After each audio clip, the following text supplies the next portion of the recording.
இப்ப நாமெல்லாம் சிறுபான்மை மக்கள், சிறுபான்மைங்கிற நாளெல்லாம் நிறைய ஒதுக்கப்பட்டு இருக்கிறோம். அந்த சிறுபான்மையை உணர்ந்து நம்ம எல்லாத்தையும் ஒன்னா கலந்து இடஒதுக்கீடு கொடுத்திருந்தாங்க. பிற்பட்டோருக்கு 30%. அந்த 30%த்துல நமக்கு 1% கிடைக்கல. எல்லாம் கலந்து இருந்தோம்னு சொன்னா கிடைக்க மாட்டேங்குது. அதனால பலகட்ட போராட்டங்கள் நடத்தி எங்களுக்கு தனியாக இடஒதுக்கீடு தாண்டு கேட்ட பிறகு 3.5% இடஒதுக்கீடு பெற்றிருக்கிறோம். இவன் என்ன செய்யறான்னா சிறுபான்மை கிடையாது, சிறுபான்மை சொன்னா செருப்பாட்டி. அப்ப என்ன செய்யறான்னா உரிமைக்கு போராடாதுங்கிறான். இந்த நாட்டில் நாம சிறுபான்மை தான், சிறுபான்மைன்றதை விளங்குனாத்தான் உன்னுடைய உரிமையை பெற்றுக்கொள்ள முடியும். நம்ம எல்லாம் ஒன்னொன்று கலந்தாண்டு யாருக்குமே இடஒதுக்கீட்டுல உன்னை ஏமாத்திடுவாங்க. இவன் என்ன பண்றான், திட்டம் போட்டு கேட்க நல்லா இருக்குல்ல, நம்மள சிறுபான்மையா இருக்கணும், தொய்வா இருக்க போயிட்டு சிறுபான்மை கிடையாது, நீ தான் பெரும்பான்மை சிரிப்பான். பெரும்பான்மை என்னத்துக்கு சொல்றான், அதுக்கு பின்னாடி உள்ள விஷம் என்ன, நீ சிறுபான்மை இல்லன்னு மமதையில இருந்தாயானால் உனக்குன்னு வரக்கூடிய எல்லாம் போயிடும். நீ நான் ஒன்னொன்று சொல்லி வாங்குற இடஒதுக்கீட்டை எல்லாம் அவங்க எடுத்துக்கிறாங்க. அது பயிலாக எழுதி வச்சுட்டாங்க ஆவணத்தில் வர சந்தேகத்தோட உன்னை கையாளணும். சிறுபான்மை மக்களை சிறுபான்மை இல்லன்னு சொல்றாங்க. எவ்வளவு பெரிய ஆபத்து, டேஞ்சர் அது. சிறுபான்மை என்பதற்காக நாட்டில் எவ்வளவு அந்த சலுகைகள் உரிமைகள் கொடுக்கப்பட்டிருக்கு, அது இல்லன்னு சொல்லிட்டு அதெல்லாம் என்ன செய்யறான், இழந்துட்டு போ, தெருவுல நெல்லு அப்படின்னு சொல்ற காட்சியை பாருங்க. இஸ்லாமிய கிறிஸ்தவ மக்களா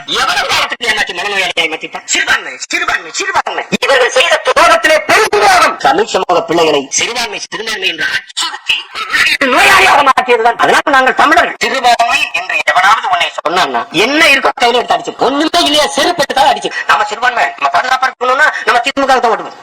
திமுக ஓட்டு போடுற டாபிக் திருப்பறாங்க. திமுக ஓட்டு போடுறது இல்லடா, நாங்க சிறுபான்மையா இல்லையா, சிறுபான்மையா இருக்கிற மக்கள்கிட்ட வந்துகிட்டு சிறுபான்மை செருப்பு கட்டி அடிக்க சொல்றேன். நான் சிறுபான்மை சொல்ல அடிக்க வேலை பார்ப்போம். எவனாவது சிறுபான்மை இல்லைன்னு சொன்னா அவனை செருப்பு கட்டி அடிங்க. சிறுபான்மையா இருக்கிற உங்களை சிறுபான்மை கிடையாது ஏமாத்தி நம்மளாம் தமிழ் தேசிய மதத்தில் விட்டுட்டு வந்துருங்க என்று கூப்பிட்டானால் சிறுபான்மையா இருக்கிற முஸ்லீம்கள் இவனை செருப்பு கட்டி அடிக்கணும் சொல்லக்கூடியவன். அந்த சிறுபான்மையான இருக்கிற இந்த கண்ணுக்கு யதார்த்தமான நிலைமை, எங்களுடைய உரிமைகள் எல்லாம் பறிக்கப்பட்டிருக்கிறது. அந்த சிறுபான்மைங்கிற சொல்லித்தான் அரசியல் சாசனம் சில உரிமைகளை மாதம் நடத்திக்கலாம், பள்ளிக்கூடம் நடத்திக்கலாம் வழங்கி இருக்கிறது. நீ சிறுபான்மை இல்லன்னு ஆயிட்டு சொன்னா அதுவும் கிடையாது. என்ன செய்யணும், இரண்டரை கலந்து போய் அப்ப நீ என்ன செய்யணும், உருவ வழிபாடு செய்யக்கூடிய நீ மாறிக்கொள்ளணும் சொல்ல போனா கேட்கணும். எந்த நாட்டிலடா மத அடிப்படையில் சிறுபான்மை வச்சிருக்காங்க. ஐநாவுடைய சாசனத்தை டிசம்பர் 18 டேட் என்னது, டிசம்பர் 18 ஐக்கிய நாடுகள் சபையில சர்வதேச சிறுபான்மையினர் தினம் உலகம் அல்லாத கொண்டாடுது அதிகாரப்பூர்வமாக. அதனுடைய ஆவணத்தில் என்ன இருக்குன்னு கேட்டா, மொழி அடிப்படையில் சிறுபான்மையினர்கள், மத அடிப்படையில் சிறுபான்மையினர்கள் எல்லோருடைய உரிமைகளும் பேணணும்னு சொல்லி உலகம் எல்லாம் ஏத்துக்கிட்டு இருக்கிற ஒன்றை உலகத்துல எங்க இல்லங்கிறான். ஐக்கிய நாடுகள்ல வச்சிருக்காண்ட மடப்பையில